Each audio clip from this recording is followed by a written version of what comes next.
Et si l'armée française était en train de se désintégrer imperceptiblement devant nos yeux, insuffisance des moyens, crise des vocations, implication toujours plus forte sur le territoire national depuis les attentats de 2015, persistance d'opérations extérieures aux contours mal définis. Tout cela, mis ensemble, peut constituer un poison lent, un cocktail fatal. Ce sont des questions que je me suis posées après avoir lu l'excellent ouvrage de mes consoeurs Leila Mignano et Justine Brabant, intitulé Mauvaise troupe, et dont le sous-titre est assez clair et assez évocateur, La dérive des jeunes recrues de l'armée française. C'est un livre passionnant que je vous conseille. Et je vous dis bonjour Leila. Bonjour. Bonjour Justine. Bonjour.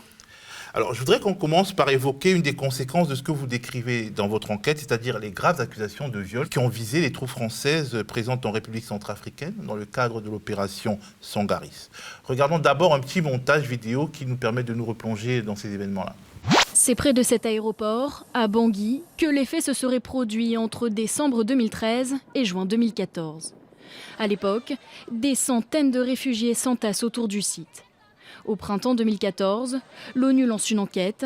Des militaires français sont soupçonnés d'abus sexuels sur une dizaine d'enfants vivant dans ce camp de fortune. J'ai vu de mes propres yeux ces actes, les militaires français et géorgiens qui violent des enfants. J'étais là quand des militaires ont emmené des filles avec eux. Ils ont pris un garçon aussi. Quand il est revenu, il avait été violé. Quelqu'un de l'orphelinat s'est occupé de lui. Ça me fait du mal au cœur parce qu'ils ne sont pas venus pour nous protéger, ils sont venus pour saccager notre pays. Non-lieu du parquet de Paris pour les soldats français accusés de viol en Centrafrique. Les juges d'instruction ont rendu leur verdict sur les accusations de viol portées par des enfants contre des soldats de l'opération Sangaris. Le parquet a estimé qu'on ne pouvait pas exclure que des abus aient été commis, mais que les éléments recueillis ne permettaient pas d'établir la culpabilité des militaires. Alors, vous avez enquêté sur le terrain. Est-ce que vous pouvez nous raconter ce qui s'est passé dans la subtilité de ce qu'un enquêteur peut découvrir, au-delà de ce non-lieu? Qu'est-ce qui s'est passé? Qu'est-ce que tout cela nous dit? Ce feuilleton qui finalement se termine un peu de manière un peu ambiguë quand même. Alors, effectivement, d'abord, juste sur le plan judiciaire, il y avait 3 enquêtes qui avaient été ouvertes. Il y en a une qui a été classée sans suite, il y en a une qui a abouti à un non-lieu et il y en a une dont on n'a pas de nouvelles. Ce qui est particulier concernant le non-lieu, c'est qu'en fait, les juges n'ont pas dit que les faits ne s'étaient pas déroulés, ils ont simplement dit qu'ils n'étaient pas parvenus à identifier leurs éventuels auteurs. Ça, c'est pour l'aspect juridique. Je pense que ce qu'on peut ressentir sur le terrain, c'est un fort sentiment d'impunité. Je pense que c'est ce que ressentent les gens. Il y a justice pour beaucoup de Centrafricains et Centrafricaines n'a pas été rendue. Et je pense que c'est un peu le point de départ de cette enquête-là qu'on a menée pendant 2 ans avec Justine Brabant. Donc du coup, on avait commencé il y a 3 ans à enquêter sur des accusations de viol et en enquêtant sur les dossiers, en écoutant, en lisant les procès-verbaux rédigés par les militaires, on se rendait compte de la jeunesse et de l'inconscience en fait des jeunes qui étaient envoyés en Centrafrique. On lisait des phrases comme « mais nous, ils savent pas, on menait la belle vie », pendant les opérations, on sortait en boîte de nuit, on négociait des tarifs avec des femmes pour coucher avec elles, etc. C'est ce type de discours qu'on pouvait lire dans les procès-verbaux. Et donc, du coup, à ce moment-là, on a décidé avec Justine d'aller de l'autre côté du miroir, de se dire pas seulement enquêter côté centrafricain, mais également savoir ce qui se passe aujourd'hui, qui sont ces jeunes qui pourraient être vos frères, vos cousins, vos fils, et qui commettent des choses comme ça sur le terrain centrafricain. Ça fait un peu penser, bien entendu, à proportion réduite, aux dérives de l'armée américaine en Irak, à Guantanamo, etc. De toutes ces choses épouvantables qui ont été commises par des très jeunes occidentaux. On peut se demander, en fait, pourquoi, finalement, il donne l'impression d'avoir une sorte de décalage par rapport à la vie réelle, un côté un peu amoral et peut-être aussi un côté mal formé aux réalités de la guerre par rapport à leurs grands-parents qui ont fait les guerres mondiales ou leurs arrière-grands-parents d'ailleurs qui ont fait les guerres mondiales. Parce que finalement, ce craquage centrafricain, il semble indiquer un malaise plus profond que ce qu'on voit, un malaise qui remonte à 2015 avec la multiplication des opérations de l'armée française, si j'ai bien compris. Oui, et c'est pour ça que ce livre, en fait, on l'a construit un petit peu comme... on a essayé de faire en sorte qu'il décrive un petit peu tous les aspects de la vie de nos jeunes militaires. Et ça commence par montrer comment on les recrute, comment on les achalandre avec des campagnes sur les abribus qui leur dit qu'en gros, ils vont... ce sera un peu comme dans les jeux vidéo, ce sera de l'aventure, ce sera du sport. Et puis ensuite, leur plongée progressive dans ce monde et comment certains qui peut-être s'engagent de bonne foi et en pensant qu'effectivement, ils vont aller, je ne sais pas, sauver des civils, et comment ils se retrouvent plongés dans une guerre comme celle de la guerre civile en Centrafrique, qui décrivent eux-mêmes comme une boucherie, comment ils vont amener eux-mêmes parfois à torturer, puisqu'on documente des cas qu'on peut qualifier de cas de torture commis par des militaires français sur des civils centrafricains. Et puis, dernière chose qui nous paraissait importante pour boucler un peu la boucle, c'est comment aussi quand ils rentrent de ces opérations extérieures qui étaient très difficiles et où il y a eu leur lot d'exactions, comment ils pouvaient devenir aussi parfois un danger pour eux-mêmes et pour des Français sur le territoire français, parce qu'on a rencontré aussi des militaires qui ont commis des braquages, qui se sont mutinés, etc. Donc ça nous paraissait important de documenter tous ces aspects-là. Alors au départ, est-ce que les opérations de com excessives dont vous parlez, est-ce que c'est le nœud du problème au départ? Est-ce que c'est une sorte de tromperie sur la marchandise et d'exploitation également d'un corps social miné par le chômage et par la peur du lendemain? En fait, aujourd'hui, il y a une vraie crise du recrutement dans l'armée française. C'est-à-dire que pour un poste, il y a simplement 2 candidats qui se présentent. Donc le choix est assez réduit en fait pour l'armée. En revanche, le besoin de recrutement est très fort puisqu'on est juste avec l'opération Sentinelle à 10 000 militaires sur le territoire. L'opération Sentinelle, c'est-à-dire l'opération qui se déroule sur le territoire national, la guerre contre le terrorisme, une guerre d'ailleurs au contour tout à fait mal défini, tout à fait ambigu. Il y a une nécessité de mener des campagnes tambour battant, donc on peut les voir sur les abribus, dans le métro, sur Internet, à la radio, un peu partout.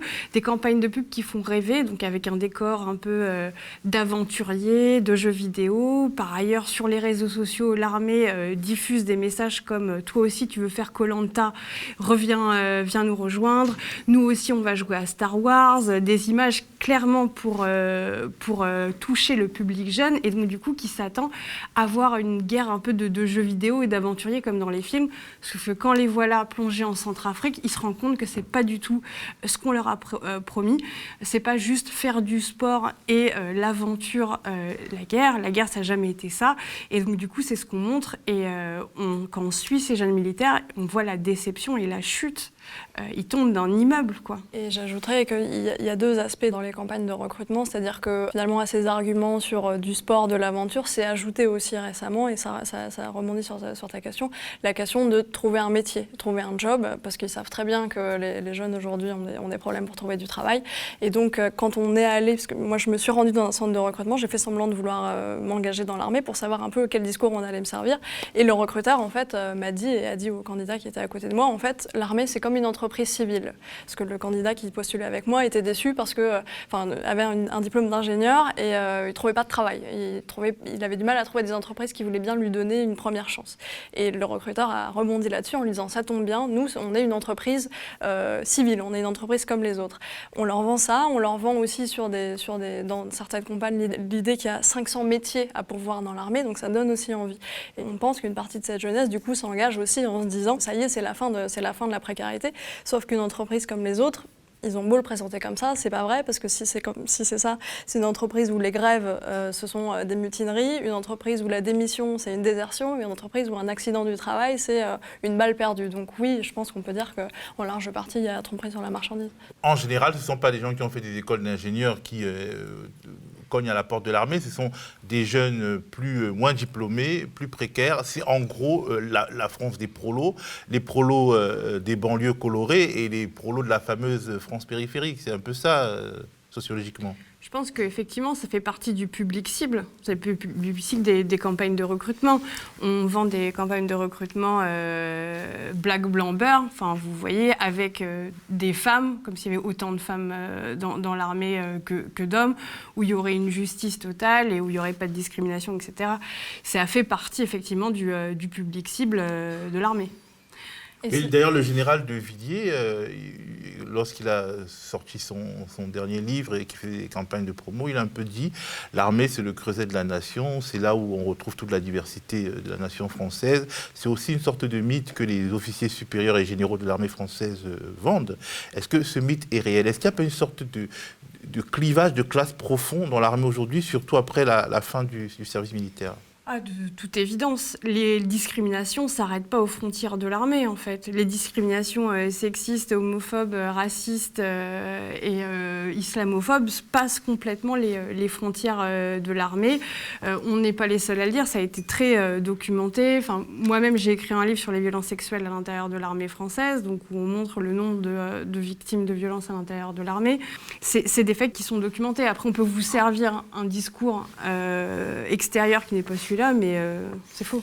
C'est difficile, c'est une réalité qu'on a l'impression de sentir quand on travaille dessus. Après, ce qui est difficile, c'est qu'il n'y a pas de chiffre officiel qui pourrait nous dire tant de personnes de couleur, par exemple, restent soldats du rang pendant que d'autres passent officiers. Mais dans d'autres pays, par exemple aux États-Unis, on sait que parmi les morts au front chez les soldats américains, il y a plus de personnes de couleur. Parce que ils sont cantonnés la plupart du temps, ils sont soldats du rang, donc ça veut dire soldats du rang, ça veut dire sans grade, donc ça veut dire qu'on les envoie plus volontiers dans les situations plus difficiles, etc., dans les situations plus risquées. Donc il n'y a pas de raison que ça ne se produise pas en France, même s'il n'y a pas exactement les chiffres qui permettent de le dire comme ça. Mais parce qu'en France, on ne fait pas de statistiques éthiques, mais tout de même, les soldats du rang, ceux qui entrent dans l'armée comme soldats du rang et non pas comme sous-officiers ou officiers, c'est quand même la France d'en bas. Oui, bien sûr. Dans votre livre, on perçoit également un désir des gouvernants, de la classe politique, de l'élite dirigeante du gouvernement, de faire des économies en préférant l'armée pour certaines missions sur le territoire national à la police, parce que l'armée, ils ferment leur gueule, ils n'ont pas le droit de faire grève, ils sont mal payés, etc. C'est quelque chose que vous avez écrit? Oui, ils ont même chiffré, en fait, ça concerne l'opération Sentinelle. En particulier, il y a des parlementaires qu'on ne peut pas soupçonner d'anti-militarisme ou je ne sais quoi, qui ont chiffré combien, en fait, ça aurait coûté de faire assurer les missions de l'opération Sentinelle par des policiers.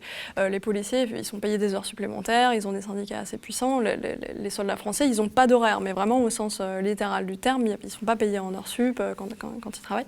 Et ça aurait coûté 800 millions d'euros moins cher de faire assumer ces tâches-là aux militaires, ces patrouilles sentinelles pour la sécurité. Alors, est-ce qu'on peut imaginer que la société de surveillance dans laquelle nous nous engageons laisse à penser que demain, il y aura de plus en plus de militaires sur le territoire national? Est-ce que vous pensez que, vu que ça coûte moins cher et que le gouvernement est à la recherche de toutes les économies possibles, c'est quelque chose qui pourrait bien s'incruster dans le paysage national des militaires dans les rues? Je pense que c'est une question qui se sont posées pendant le mouvement des Gilets jaunes, par exemple. La question avait été posée de faire venir des militaires. D'ailleurs, certains ont été déployés, pas au contact direct de la population, etc., mais ils se sont clairement posé la question, comme relais aux policiers, de faire venir des militaires. Oui, c'est une solution plus économique. Mais en revanche, ils n'arrivent pas à recruter non plus. Les jeunes ne se bousculent pas au portillon des CIRFA, des centres de recrutement aujourd'hui. C'est cette contradiction-là, pour l'instant, je pense qu'ils ont déjà du mal à assurer leur mission et en opération extérieure et sur le territoire français pour envisager encore plus de déploiement.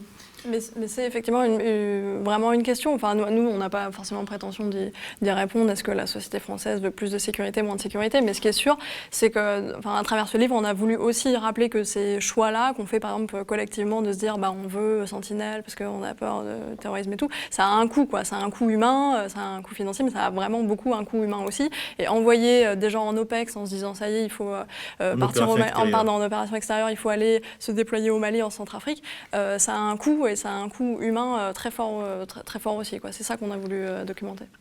Et quelque part, on voit une sorte de contradiction entre le comportement au quotidien des politiques qui semble irresponsable et la réalité. Par exemple, pour rassurer la population, les politiques maintiennent l'opération Sentinelle. Manifestement, elle n'est pas si efficace que ça, mais on la maintient quand même parce que les politiques gouvernent avec les yeux rivés sur les sondages et le faisant, ils laissent l'armée se dégrader, se détériorer. Il y a certains soldats que vous avez interrogés qui disent qu'ils dormaient moins bien dans leur pays que dans les missions extérieures, dans des pays très pauvres, tellement l'opération Sentinelle était peu dotée, ils étaient mal pris en charge.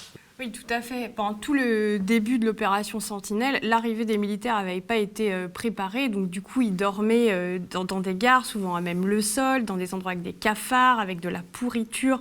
Donc, du coup, ce sont déjà des journées très fatigantes de patrouille avec 15 kilos de matériel sur le dos. Mais en plus, dans des conditions, comme le disaient certains militaires, on était mieux lotis au Mali en opération ou en Centrafrique en opération que sur notre propre territoire.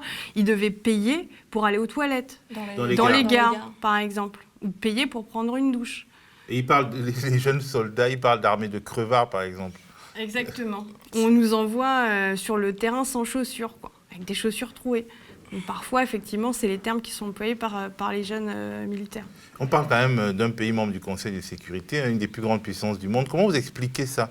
Est-ce que c'est parce que, justement, ce sont des gosses de prolos qui sont ces soldats du rang et que voilà, on fait des économies sur leur dos, ou c'est vraiment parce que la France est appauvrie à ce point? Oui, je pense que vous l'avez dit, il y a une contradiction entre ceux qui appuient sur le bouton, hop, on fait la guerre en Centrafrique, au Mali, où on déploie 10 000 militaires pour effectivement les sondages, puisqu'effectivement l'opération Sentinelle est plébiscitée par les Français qui se sentent beaucoup plus rassurés après les attentats de voir tous ces treillis autour d'eux qui les protègent, et par ailleurs une absence de moyens financiers pour pouvoir assurer toutes ces missions. C'est cette contradiction. Après, on ne dit pas qu'il faut plus d'argent dans l'armée. Disons que c'est une absence, c'est une question d'allocation des moyens, peut-être autant que d'absence de moyens, parce que par ailleurs, je ne sais pas, on continue de passer des contrats d'armement très, très juteux sur du matériel, sans rentrer en détail dans ce débat, mais du matériel qui ne sert pas toujours. Est-ce qu'on a besoin de commander tous ces chars Leclerc qui sont presque jamais déployés quand effectivement les militaires doivent payer pour aller aux toilettes dans les gares Sentinelles? Donc oui, ça fait partie du débat. Je reviens quand même sur la question du clivage de classe, c'est-à-dire les officiers supérieurs, les officiers généraux ne sont pas de la même France que les soldats du rang. Sur notre livre, on a choisi de se concentrer sur les soldats du rang, vraiment sur les soldats du rang, donc c'est-à-dire les sans grade, parce qu'il nous semblait que c'était eux qui subissaient le premier tous ces éléments problématiques qu'on décrit. Mais il y a d'autres sociologues qui se sont intéressés à la sociologie des hauts gradés et au fait qu'effectivement, malgré l'image de méritocratie et de possibilités d'ascension sociale et le fait que ce serait peut-être une des dernières institutions où on peut monter en grade sans nécessairement de diplôme. Je pense notamment à la thèse de Christelle Coton sur les officiers et les sous-officiers. Elle montre effectivement que ça reste des milieux qui se mélangent relativement peu, même si ça se fait peut-être un tout petit peu plus que dans d'autres administrations. L'idée de la possibilité d'ascension reste largement un mirage. Après, peut-être pour rebondir sur cette question de pourquoi peut-être on les laisse, on les abandonne dans certaines circonstances. Je pense qu'il y a aussi la question de l'intérêt, à quel point ce sont des sujets qui sont peu discutés, peut-être dans les médias, dans les débats au Parlement. C'est pas des choses qu'on met tous les jours. Nous, on a découvert plein de choses sur notre armée. Notre armée, on l'a jamais autant vue que dans les rues avec Sentinelle. Et je pense que peut-être on l'a rarement aussi mal connue, parce que depuis la fin du service militaire, on n'a pas tous des militaires dans nos familles. Quels Français savent combien est payé un militaire, combien il y a de militaires en France, qu'est-ce qu'ils doivent faire dans Sentinelle, qu'est-ce que ça veut dire, qu'est-ce qu'ils font quand ils vont à l'étranger, pourquoi ils sont allés en Centrafrique au nom de la France, pourquoi ils sont allés au Mali au nom de la France. C'est pas des sujets qu'on discute tous les jours, donc je pense que ça fait aussi partie du problème, parce que les politiques réagissent aussi en fonction des attentes des gens, de ce qu'ils disent avec leurs manifestations, leurs bulletins de vote, etc. Deux questions. La première, est-ce que si les militaires pouvaient faire grève, ils seraient mieux entendus? Est-ce que leur l'invisibilité de leurs revendications, c'est justement lié au fait que les politiques savent que de toute façon, s'ils ouvrent leur bouche, on les mettra en prison en parlant de désertion, de mutinerie? Et deuxièmement, est-ce que finalement, il ne fallait pas suspendre, pas arrêter ce service militaire, puisque quelque part, il assurait une certaine hétérogénéité de la troupe? La question de l'organisation, donc le militaire n'a pas le droit de s'organiser d'aucune manière que ce soit, dans une association, dans un syndicat, nulle part. Il n'a pas le droit non plus effectivement de manifester, de faire grève. Et donc effectivement, c'est passible de poursuite en fait, ce type de choses. C'est pour ça que par ailleurs, souvent, c'est les femmes de militaires qui manifestent dans la rue, c'est pas les militaires eux-mêmes. Et ça, effectivement, c'est un vrai problème. Il y a certains pays qui ont passé le pas, qui ont autorisé les militaires à pouvoir s'exprimer, à pouvoir, pas forcément faire des manifestations, etc., mais au moins pouvoir s'exprimer et exprimer les mécontentements. Et c'est sûr que ça fait baisser la tension, ça fait qu'il y a possibilité de médiation, etc. Là, on est dans la grande muette. Au plus fort de ce qu'on connaît, c'est-à-dire que quand tout le monde doit se taire, le mécontentement aujourd'hui ne s'entend pas, avec la limite des réseaux sociaux. Il y a quand même quelques associations, comme par exemple la DEF-Dromil, qui défendent leurs droits, donc l'association de défense des droits des militaires, et quelques autres qui sont autorisés à défendre un peu leurs droits, mais on a l'impression que c'est un petit peu un gage donné contre le fait plus globalement de se taire, et puis surtout ça bute effectivement contre la question du droit de réserve des militaires, qui reste une valeur très ferme, qui est connectée aussi avec la question du secret défense, qu'on nous oppose souvent quand on veut travailler là-dessus en tant que journaliste. On reviendra dessus après. Sauf que ce qui est paradoxal, comme le dit Leïla, c'est qu'à la fois, on a une institution qui reste agrippée à cette question du droit de réserve, ils ne parleront pas, ils manifesteront pas, ils se syndiqueront pas, et en même temps, ce qu'ils ne maîtrisent pas du tout, c'est qu'ils ont embauché une génération de gens qui passent leur vie sur les réseaux sociaux et qui donc font des selfies pendant leur patrouille, font des vidéos périscope pour montrer ce qu'ils ont mangé à la cantine de midi. Alors, donc l'armée a les mêmes problèmes que la Fédération française de football. C'est des jeunes qui parlent trop, qui n'arrivent pas à se laisser cadrer par la communication officielle, parce que les Bleus aussi ont dit qu'ils n'arrêtent pas d'ouvrir leur bouche, et là, les militaires français, ils prennent périscope. Ils prennent pas la parole publiquement, ils vont pas faire grève comme en Afrique du Sud. Vous voyez, ils font pas des grands coups d'éclat parce qu'ils n'ont pas forcément cette conscience-là aussi de leur possibilité médiatique. Quand ils sont sur les réseaux sociaux, ils s'adressent en réalité plutôt à leur famille, à leurs proches, mais n'empêche que c'est une porte ouverte un peu sur leur quotidien. Alors, est-ce qu'on peut parler d'impunité des soldats? Parce que finalement, votre livre décrit la dérive des recrues, donc des soldats du rang, mais quelque part, votre livre il montre encore plus l'irresponsabilité des politiques et l'impunité, enfin, selon moi, des officiers supérieurs, des officiers généraux. Parce que, par exemple, il y a deux choses qui m'ont frappé dans votre livre. Premièrement, l'histoire des jeunes militaires français qui ont torturé un civil centrafricain qui leur avait volé de l'argent. Et une autre histoire un peu plus grave, beaucoup plus grave, c'est l'exemple où en fait l'armée tchadienne, qui est un peu supplétive de l'armée française, a commis un massacre, un vrai crime de guerre, voire un crime contre l'humanité. Et l'armée française n'est pas intervenue pour arrêter ce massacre.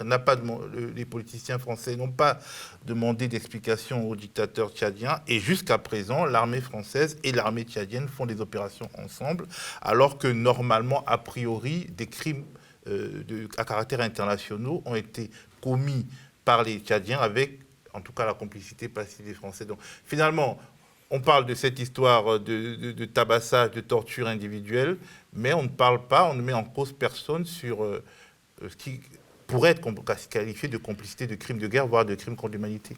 Sur la question du vendeur centrafricain qui s'appelle Toubi, dans le livre, qui a été torturé, aujourd'hui, une enquête a été ouverte, elle est toujours ouverte depuis 5 ans.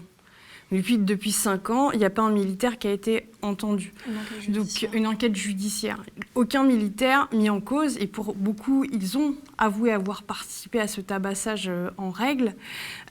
L'enquête judiciaire, pour l'instant, est pendante. Donc du coup, moi je pense que... Mais au moins elle a été ouverte. Au moins elle a été ouverte, mais depuis 5 ans, il n'y a pas une personne qui a été entendue. Donc du coup, est-ce qu'elle est pendante ou est-ce qu'elle a disparu dans les oubliettes d'un tribunal?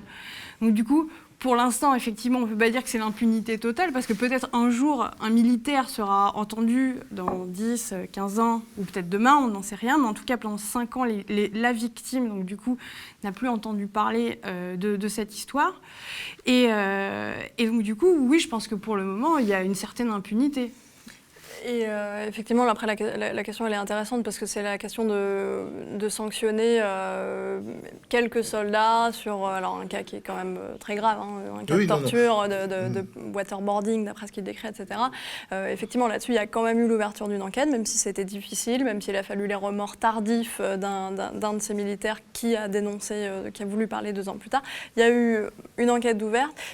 effectivement, ça peut faire penser à l'idée peut-être un peu du fusible, de quand même on balaye dans nos rangs, mais sur des enjeux plus grands, et notamment l'enjeu de la relation avec le Tchad, parce que c'est ça qui est au cœur de cette histoire de massacre à Bangui. On ne va pas aller jusqu'à compromettre nos relations diplomatiques, parce qu'effectivement, tu l'as bien dit, la question derrière le Tchad, c'est que c'est un allié précieux pour la France, pour la diplomatie française et pour l'armée française sur beaucoup de fronts. Le Tchad est très utile, envoie des casques bleus dans des opérations y compris au Sahel. Il est considéré comme un pays stable dans la région, et donc oui, on va certainement pas sacrifier nos relations avec lui pour prendre la parole sur un massacre possiblement commis par ses soldats, tandis que peut-être c'est moins coûteux politiquement de dire allez, effectivement, ouvrons une enquête sur ces gens qui ont torturé un Centrafricain. Par exemple, à la Cour pénale internationale, il y a un Centrafricain qui est pas du bord finalement qui a commencé la guerre, c'est-à-dire la guerre, elle a commencé parce que le Tchad a envoyé des mercenaires en Centrafrique pour attaquer la Centrafrique globalement. Le Tchad qui est l'allié de la France a envoyé des soldats pour circonscrire, mais ne l'a pas tout à fait fait. Et disons, le camp de ceux qui ont réagi, et à la CPI, qui ont réagi en commettant effectivement des atrocités, et à la CPI, et le camp de ceux qui ont attaqué, qui sont nos amis, n'est pas à la CPI, parce que quelque part, nous sommes d'une manière ou d'une autre complices avec ce camp-là. Quelque part, on a l'impression que si on veut vraiment poser la question de la responsabilité politique au sein des guerres, les dirigeants français pourraient avoir des problèmes qu'ils n'ont pas et qu'ils n'auront certainement pas.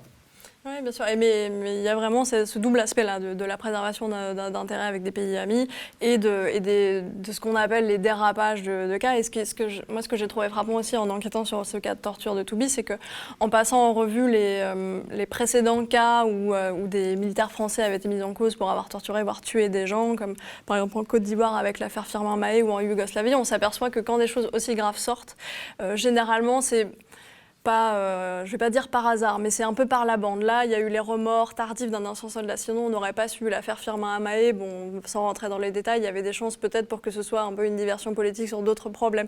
En fait, on a l'impression que quand on sait des choses, c'est un petit peu pour des raisons qui dépassent l'affaire elle-même. Et donc, on ne peut pas s'empêcher de se demander aussi quels sont tous ces autres cas qu'on ne peut pas documenter forcément parce qu'on n'en a pas eu la connaissance, mais tous ces autres cas possibles d'exactions, de viols, même sur la question des violences sexuelles.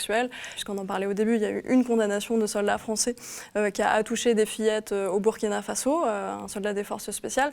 On a fini par le savoir parce qu'il a été jugé l'année dernière, je crois, il était condamné à 1 an et demi de prison.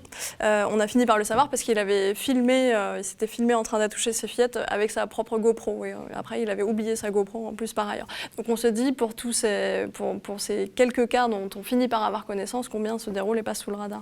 Et puis surtout, c'est souvent des soldats du rang qui sont jugés, alors que les officiers supérieurs, les officiers généraux ne le sont quasiment jamais. Devant les tribunaux des affaires pénales militaires, donc c'est des sections spéciales pour juger les faits commis par des militaires en service, donc pendant le service. Donc du coup, on a été à des dizaines d'audiences avec Justine à travers la France, et on voit rarement des officiers ou je pense qu'on n'a jamais vu un officier supérieur devant ces tribunaux-là.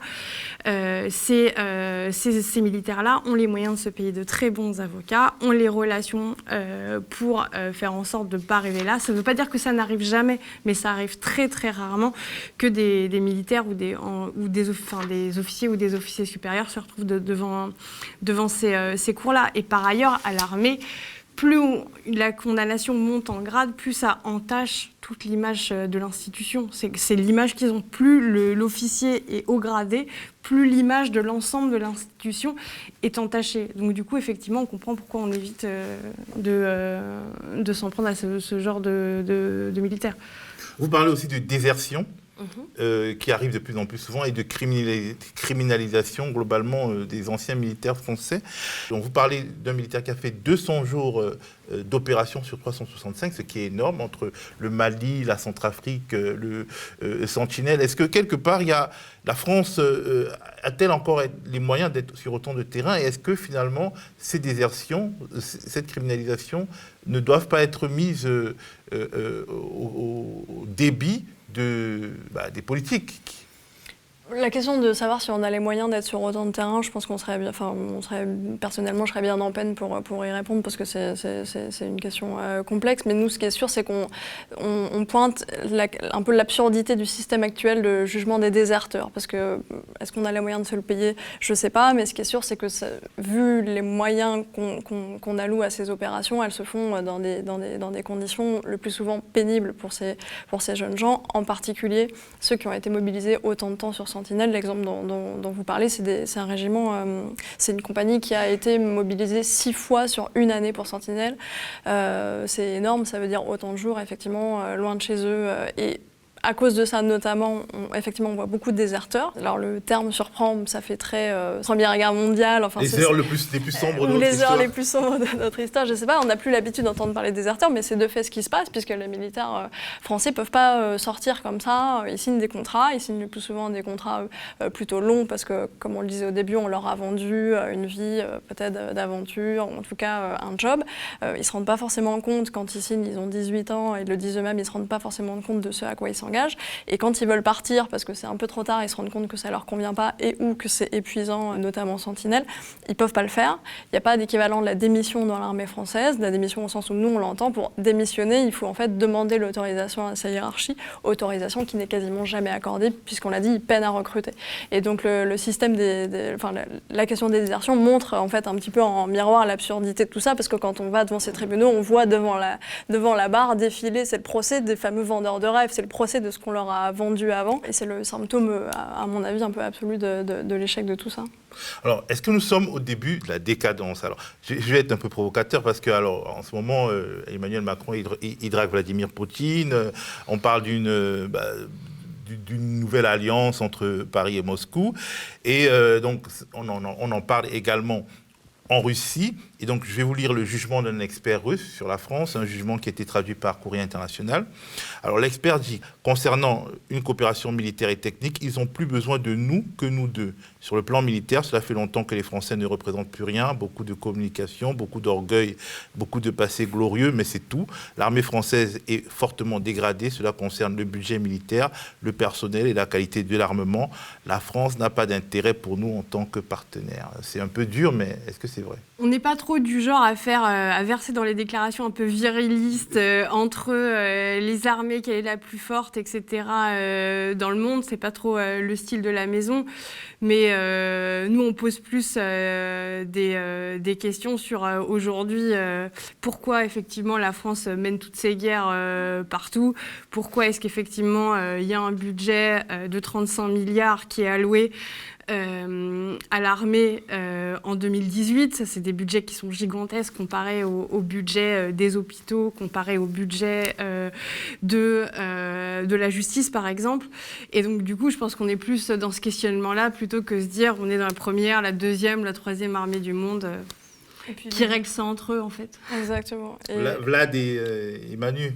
Voilà, Donald Trump. Et l'idée, c'est que si effectivement il y a des problèmes, et je pense qu'on en soulève un certain nombre, ce serait bien qu'on s'empare de la discussion, nous, en France, qu'on n'ait pas besoin des experts russes pour les pointer, et puis qu'on en discute, que les parlementaires votent, et puis quoi. Comment discuter justement des questions militaires quand enquêter sur l'armée est extrêmement difficile, comme vous avez pu... Est-ce que vous pouvez nous raconter les difficultés justement d'un journaliste, d'une journaliste, de deux journalistes qui veulent enquêter sur l'armée française? Alors nous, on nous l'a dit très clairement, enfin on nous l'a dit en off, qu'on faisait partie des journalistes persona non grata auprès du ministère des Armées. Moi, parce que j'ai écrit un livre sur les violences sexuelles à l'intérieur de l'armée française, et ensemble, parce qu'on a enquêté sur les violences sexuelles, les accusations de viol commises lors de l'opération Sangaris. Donc du coup, effectivement, les autorisations de reportage nous sont refusées, les demandes d'interviews officielles aussi, etc. Mais on n'est pas les seuls dans ce cas-là. Par ailleurs, je fais partie de Disclose, qui a enquêté sur les armes françaises au Yémen. Et donc, du coup, il y a 5 de nos membres qui ont été entendus par le parquet antiterroriste cette année. Il y a aussi la journaliste du Monde qui avait travaillé sur la Libye également. Bref, ça fait partie de la politique de la maison. Et pour cette enquête, quand on a envoyé nos questions au ministère des Armées, on nous a répondu notamment par la citation du Code pénal sur la violation du secret de la défense. Donc du coup, d'autres que nous auraient vu ça auraient considéré ça comme de l'intimidation. Mais c'est de l'intimidation. Oui, c'est clairement de l'intimidation. Donc nous, on a de la chance d'avoir une maison d'édition, des avocats qui nous soutiennent et qui nous ont dit on continue. Mais potentiellement, dans d'autres médias, ça aurait été beaucoup plus difficile. C'est difficile, mais c'est pas impossible. La preuve, 263 pages. 263 pages que je vous invite à lire, c'est passionnant. Merci Justine, merci Leïla. Merci pour l'invitation.